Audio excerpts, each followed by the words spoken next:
श्री कृष्ण ने कहा है, सबसे बड़ा पाप क्या है? यह सजा है भयानक। शास्त्रों पुराणों में बताया गया है कि मनुष्य धरती पर रहकर जो भी अच्छे या बुरे कर्म करते हैं, उन सभी कर्मों का लेखा जोखा मृत्यु के बाद होता है और उसके अनुसार सजा और पुनर्जन्म मिलता है। ईश्वर की दृष्टि में जो अच्छे कर्म यानी आपके काम होते हैं उसे पुण्य कहा जाता है और जो बुरे कर्म होते हैं उन्हें पाप कहा जाता है।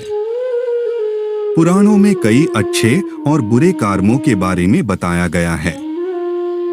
गरुड़ पुराण और कठोपनिषद में तो यह भी बताया गया है कि मनुष्य को अपने पाप कर्मों के कारण मृत्यु के बाद अलग अलग तरह के पापों के लिए कौन कौन सी अलग सजाएं दी जाती हैं। गरुड़ पुराण में उल्लेख मिलता है कि मनुष्य धरती पर जो कुछ भी पाप करता है उन सभी पापों की अलग अलग सजा बारी बारी से मिलती है। यम के न्याय में किसी भी पाप की सजा से बचा नहीं जा सकता है। कामी व्यक्ति के लिए ऐसी है सजा। गरुड़ पुराण में बताया गया है कि परस्त्री पुरुष संबंध रखने वाले को लोहे के गर्म सलाखों को आलिंगन करवाया जाता है। जो पुरुष अपने गोत्र की स्त्री से संबंध बनाता है उसे नरक की यातना भोगकर लकड़बग्घा अथवा शाही के रूप में जन्म लेना पड़ता है। कुंवारी अथवा अल्पायु कन्या से संबंध बनाने वाले को नरक की घोर यातना सहने के बाद अजगर योनि में आकर जन्म लेना पड़ता है।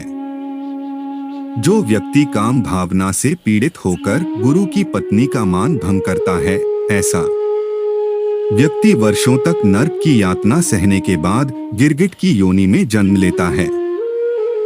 मित्र के साथ विश्वासघात करके उसके पत्नी से संबंध बनाने वाले को यमराज गधा की योनि में जन्म देते हैं।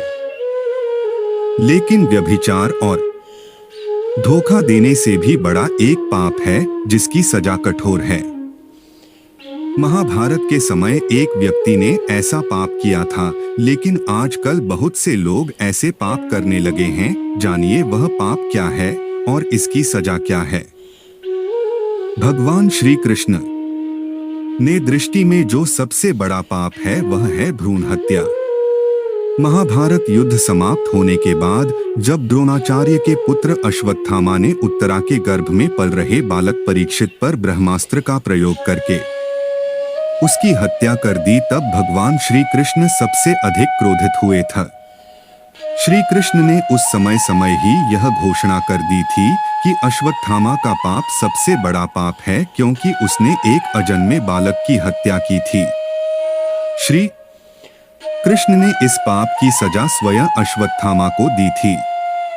श्री कृष्ण ने अश्वत्थामा के सिर पर लगा चिंतामणि रत्न छीन लिया और शाप दिया कि तुमने जन्म तो देखा है लेकिन मृत्यु को नहीं देख पाओगे, यानी जब तक सृष्टि रहेगी तुम धरती पर जीवित रहोगे और कष्ट प्राप्त करोगे।